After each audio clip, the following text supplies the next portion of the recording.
Hello guys, welcome back to my channel. Uh, this is a special one because the NFL season starts tomorrow, so this is my predictions for the 2022 NFL season. We are starting in the AFC East, and in fourth place in the division for me is going to be the Jets. Even though I think they're going to improve, of course they've improved quite a bit during the offseason, and they've got a very good young team and a young coach. I think the main issue for me is the quarterback, Zach Wilson. Those are the biggest question marks. If he can become good this season, I know he's missing the first couple of games, but if he can become good, then they have a shot at doing even better than what I predicted. But a decent run game, decent wide receivers. The offense is fine. It's just the quarterback is the main question. If he can become good, then they're gonna have a good season. Their defense is also solid, and I've got key players like Laken Tomlinson, who they signed from 49ers, Quinnen Williams on the defensive line. He's really good young DT, and C.J. Mosley, one of the best linebackers in the NFL, probably at top 15. And he never gets talked about, but he's a baller. He was great with the Ravens before, and he's still great with the Jets. He had a great season last season. In third for me is going to be Miami Dolphins. Also, the main issue is Tua Tagovailoa, and also it's a new coach. So it's a rookie coach. We never know how they're going to go, rookie coaches. They can be good as they can be bad. They can have Matt Patricia seasons or Nick Sirianni seasons. We just don't know. So that's the main question with Tua Tagovailoa. And defense, I think, lost a few pieces. Like, they're not as good as before, even though they're still good. And they could easily make the playoffs. But these are my predictions, and I'm going with 8 and 9. They got some very good players in there, though. These include, of course, the new signing Tyreek Hill at wide receiver. He's going to be very good. But is Tua going to be able to throw that deep? We saw some videos during the offseason, just some funny, like, they've been doing some funny things, these Dolphins media. Like, I saw one where they showed Tua miss 2 open targets, like, pretty close to where Tua was throwing. So they've been funny, but let's see how they do. Maybe it's all mind games. They also got a great run game with the Shanahan style offense, with the likes of Mostert, with the likes of Chase Edmonds. Then they got Teron Armstead. They sent Teron Armstead, but their offensive line still is an issue. The issue is like quarterback, offensive line, and of course coach is a rookie coach, so we do not know how that's gonna go. Defense, though, they've got Xavier Howard still in there. They got Byron Jones, who's on the PUP list, so we'll miss at least 4 games, but he should be back right after that. They got a decent defensive backs. They got they're a decent team, but Tua is the main issue, and when quarterback is your main issue, that's not a good sign. So I got them 8, 8, and 9 in third, but they can very, very easily finish in the playoffs. In second place, I got the Patriots, who I think are going to have a better season than people predict them. I think people are just overreacting to the fact they don't have an offensive coordinator. Bill Belichick is playing mind games, let's be honest. Like, when has Bill Belichick ever deceived, really? The one season where he was bad was 7-9 with Cam Newton as quarterback. That's, like, that roster honestly should have been top 5 worst in the NFL, and yet we finished 7-9 with almost making the playoffs. With a shot at making the playoffs, and he made the playoffs last year with a rookie quarterback. And so they added Tyquan Thornton, who's going to miss the first half of the season, which is pretty bad, but still he's going to be back. Devontae Parker is a stud when he's not injured. The defense got younger, of course, at linebacker. Defensive line didn't change much, and of course J.C. Jackson left, which is a big one, but Bill Belichick never has stars on their defense and always has a very good defense. He's just a defensive coach. He's going to make the defense look way better than it should be, and that's why I think Patriots going to be good. And offense, Mac Jones develop. They got some good young players in there also, and Kendrick Bourne had a breakout year also. And run game, Damon Harris, Ramondre Stevenson. Offensive line didn't get much worse, even though they traded Shaq Mason for no reason. Still didn't get that much worse. I think they're just changing. Like, they were bad in preseason because they're changing schemes, but that's all just about it, to be honest. I think it's all mind games, and I think Patriots gonna be way better than in the preseason than people are making them out to be. So 9 and 8 for the Patriots. The first place in the AFC East for me, one of the best teams in the AFC, Buffalo Bills, 12 and 5. They're, like, people are putting them 13-4, 14-3, but honestly, with 17-game season and with how good the AFC is, that's pretty much not going to happen. Not a single team will be 14-3. I can guarantee you that. 13-4 maybe, but at the end of the day, compared to last year, they added Von Miller, um, and maybe James Cook and Kerry Allen, but that's about it. So why would they have way more than one win, more than last year? And last year they had no injuries apart from Tre'Davious White. So like, why would they be way better than last year? They're just one win better, and 12-5 is one win better. They're still gonna be very good, but they're gonna have to be prepared for injuries. Coaching staff isn't the best with Sean McDermott. Running game isn't the best. Offensive line is bad. And defense, honestly, I think overperformed with Micah Hyde and Jordan Poyer being injured in training camp. I think they're going to be back, but like they played at their peak, in my opinion, last year. Last year was their best shot at getting a Super Bowl. But this year, let's see if they do it. They are favorites before the season, but as we know, it's rare that favorites win the Super Bowl. But like preseason favorites win the Super Bowl. Let's see how that goes. And Bills have a history of missing out on winning Super Bowl, 0-4 in the Super Bowl. But they got a great team, and roster-wise, they're top 3 in the NFL. Um, Players like Josh Allen, Stephon Diggs are world-class and as good as it gets. And, of course, on defense, Tre'Davious White, players like that, Micah Hyde and Jordan Poyer, decent players, and then Von Miller is a great signing. Yeah, moving on to the AFC North. This is a very good division. One of the better ones in the NFL, but has a lot of question marks. The main question mark for most of the offseason that really put us in a very bad situation to predict these is the Cleveland Browns with Deshaun Watson. We didn't know how long he was going to be out for. He was meant to be suspended 6 games, but then moved to 11 games. That changes a lot of things. Whether he deserves it or not, that I'm not going to get into detail, but he is out 11. I'm going to state the facts here. So that's why I think they'll go 7-10. Jacoby Brissett is a good backup quarterback, but that's about it. Backup quarterback. So I don't think he's gonna be great. But they still got a solid team there. 7-10 isn't that bad with a backup quarterback for 11 games. Nick Chubb, that run game, Nick Chubb, Kareem Hunt is the best duo in the NFL. I don't think there's any question about that. But Kareem Hunt wants to leave, so we'll see if he's gonna get traded or not by the trade deadline. Wide receiver, they got Amari Cooper, of course, from the Cowboys on a trade. Tight end, they got Njoku, who they signed at long term. They had they given him the, yeah, I think they gave him the franchise tag at first. Offensive line decent, but they got rid of Joe Bitonio, who now has retired. Defensive line, Myles Garrett is like one of the best top 3 edge rushers with T.J. Watt and Cameron Jordan. They got a solid defensive line, of course, Myles Garrett. Jadeveon Clowney on the other side. Decent linebackers, defensive back Denzel Ward and John Johnson III. It's just an all-around great defense and a very solid, like with Deshaun Watson, they would be Super Bowl contenders in my opinion. So without him, they're still a solid 7-10. That's not that bad, by the way. Third, Steelers. I think that the streak stops here for Mike Tomlin, with having winning seasons every year, but not far off 8-9, of course. They still got a solid team. The wide receiver got Chase Claypool, Deontay Johnson, George Pickens looked really good as a rookie so far in preseason, but let's see if that translates into NFL games. Najee Harris is decent, but offensive line isn't very good. They got the best defensive end, in my opinion, in T.J. Watt, who literally was half a sack from beating the record. He tied the record last year of sacks.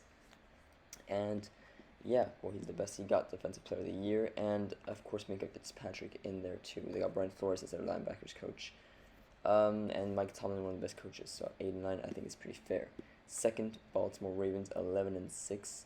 Of course, the key players are Lamar Jackson, Mark Andrews, Marcus Peters. I think people are underrating them because they thought they were like last season. They weren't that good, but last season they had so many injuries, and yet they were like first in the AFC after like 11 games with all these injuries.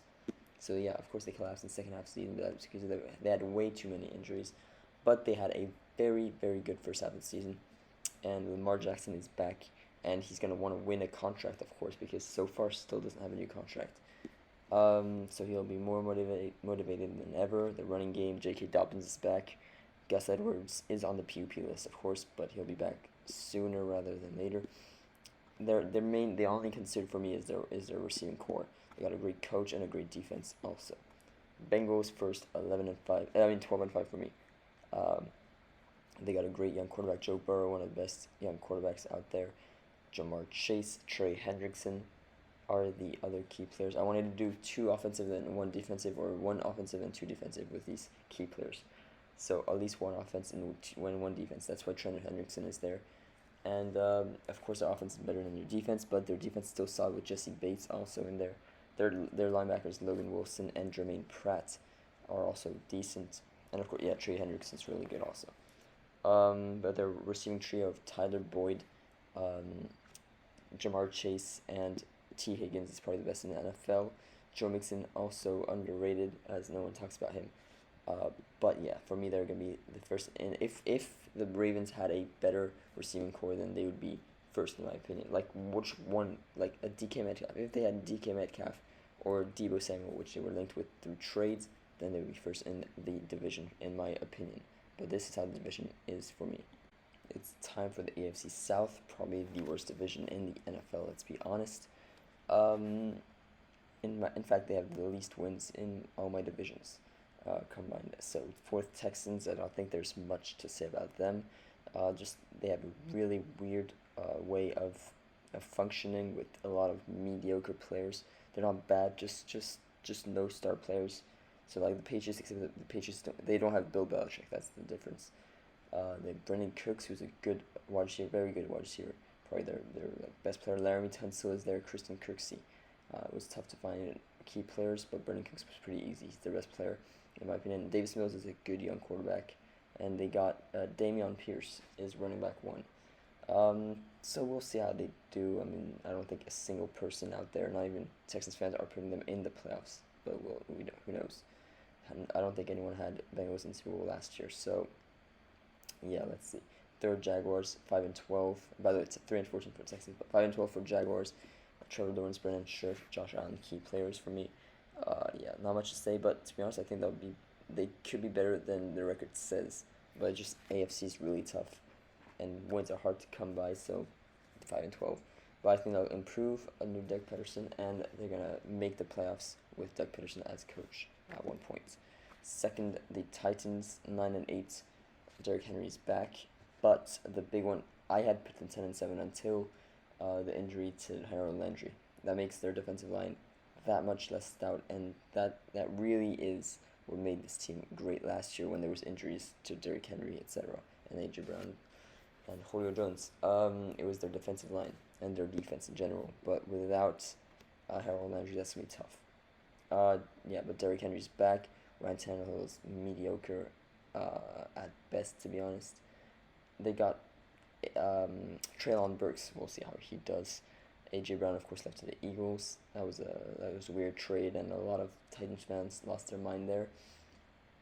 Robert Woods acquired in trade from Rams. He's a good wide receiver. Coming off a torn ACL, I believe, or Achilles, I forgot. And their defense is still good with Kevin Byard, of course, and Jeffrey Simmons is a great defensive tackle. First, Colts 11-6. Jonathan Taylor had a lot of records last year. Had an amazing season. DeForest Buckner, Shaquille Leonard, formerly Darius Leonard, by the way, for those of you that did not know, and he's a very good player, Shaquille Leonard. And yeah, DeForest Buckner is also very good defensive wise. Apart from those players, Kenny, well, the defensive back called Kenny. I forgot his name. And on offense, of course, Matt Ryan. They acquired. That's going to be interesting to see how he does after his whole career being in the Falcons. And Michael Pittman's pretty much the only good wide receiver out there, which is their limitations right now, the wide receiver core, like the Ravens, but they have a worse roster than the Ravens. But I did put them in the same record, probably because of division-wise. Colts have a very easy division, while Ravens don't. And by the way, guys, I'm gonna make this video on the AFC because this is really taking a lot of time. It's already been 14 minutes, and AFC West, there's a heck of a lot to talk about. This is probably the best division in the history of the NFL, like recent history at least. Of course, I don't remember since when I was not alive. I do not know how good the divisions were, but as long as I can remember, this is the best division there is. Raiders being 8-9, I know Raiders fans are gonna hate me, but at the end of the day, there has to be like for 4 teams to be over .500 in a division. There would be a like the AFC is too good for there to be that. If they were in the NFC, sure they probably all make the playoffs even, but the AFC is too good for 4 teams to be over .500 in the same division. So there had to be a team, and most people put the Broncos. I put the Broncos higher than most people, but I got the Raiders 8-9. They got great receiving core. Devontae Adams, Hunter Renfrow, Darren Waller is one of the best receiving core in the NFL, top 3 probably. But the main issue is offensive line. Offensive line is just not good enough at all to make the playoffs in such a big division. Running game, Josh Jacobs isn't that good either. So they're going to have to only do passing. But Derek Carr's a good quarterback, of course. Is Derek Carr going to have enough time in the pocket? That I don't know. Their defensive line is great with Max Crosby, and they got Chandler Jones. That defensive line, the defensive end partnership, probably one of the better in the NFL. I don't know where to rank them, but Max Crosby and Chandler Jones is great. The linebacker core isn't that good. Denzel Perryman is decent, but that's all. And defensive backs. For me, the big issues are offensive line and defensive backs. When those are the issues in such a good division, defensive backs being the issue here is hugely bad when you have 3 quarterbacks like Mahomes, Herbert, and Wilson passing the ball in your division. So that's why I got them last in the division, 8-9. They could easily make the playoffs, by the way, but I got them 8-9. Third, Denver Broncos 10-7. A lot of people put them last in the division.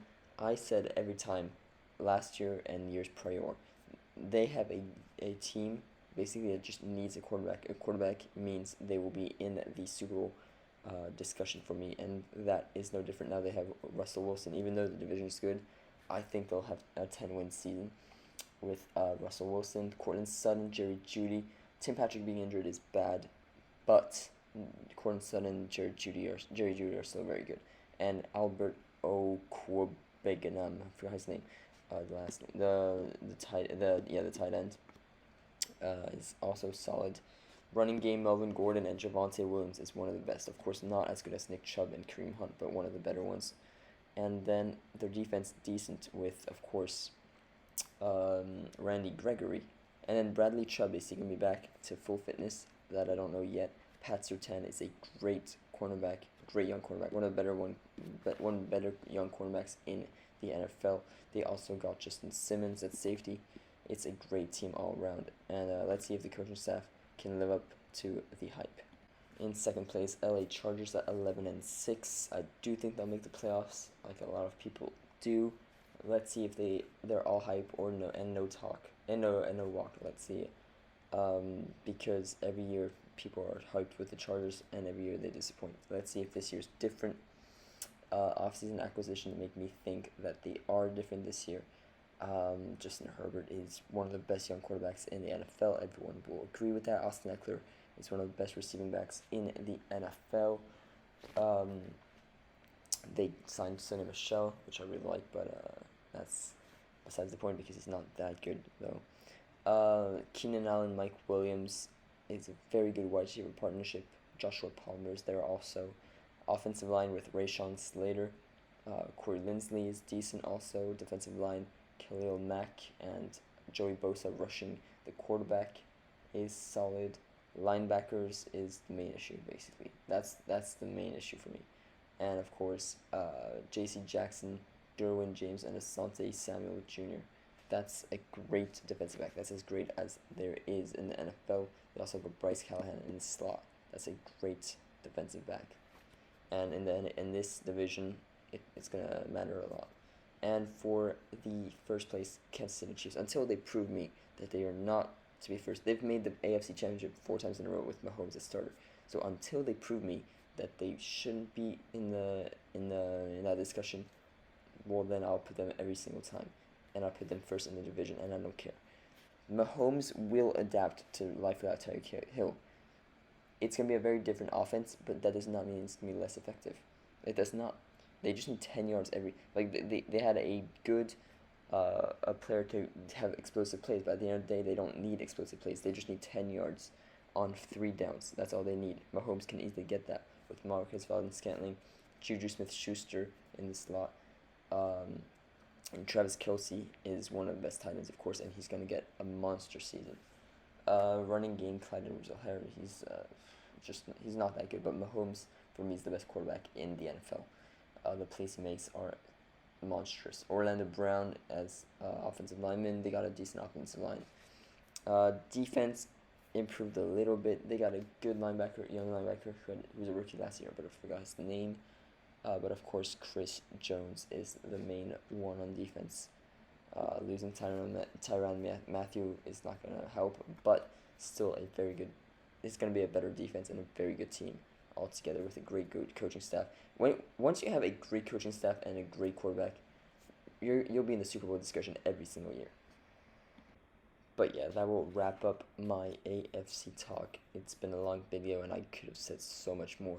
I'm just so hyped the NFL is back, but of course I'm going to do straight after the NFC, of course, because I don't have much time before the season starts, as it starts in less than 24 hours. It is 10:18 currently, so it starts in 22 hours and 2 minutes exactly. And I cannot wait for the season to start.